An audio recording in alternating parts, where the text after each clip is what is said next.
In today's video, I'm going to teach you how to tell if a DocuSign email is legitimate. As we know, email phishing attempts are on the rise, and it's becoming increasingly important to be able to distinguish between legitimate communications and those that are potentially fraudulent. Today, I'm going to walk you through some key steps that will help you ensure that the emails you receive from DocuSign are genuine, so you can protect yourself and your personal information. Let's kick things off by examining the sender's email address.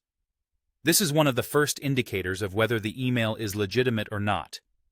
For an authentic DocuSign email, you should see that the email comes from either @DocuSign.net or @DocuSign.com.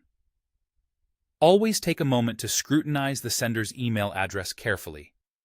Often, phishing emails will have slight misspellings or use different domains that can easily be overlooked if you're in a hurry. If the address doesn't match these domains exactly, it's a good idea to proceed with caution and verify the email's legitimacy before clicking any links or downloading any attachments. Next, let's talk about the greeting that's used in the email.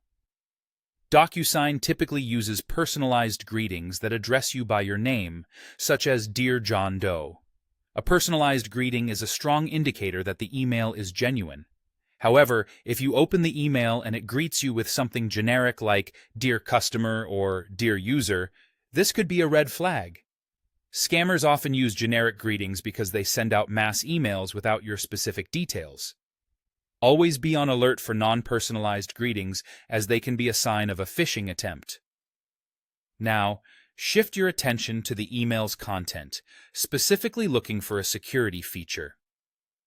Legitimate DocuSign emails usually contain a 32-character security code. This code is typically located at the bottom of the email under a section titled Alternate Signing Method. This is an important security measure that DocuSign uses to verify the authenticity of their emails. If you find this code, it's a positive sign that the email is indeed from DocuSign. However, if this 32-character code is missing from an email that purports to be from DocuSign, it should set off alarm bells. The absence of this crucial code might mean that the email is part of a phishing attempt aimed at capturing your personal information. By following these steps and remaining vigilant, you can significantly reduce your chances of falling victim to email scams. Remember, taking a few extra moments to verify an email's authenticity can save you from potential headaches and security breaches in the future. Stay safe and informed, and thank you for watching.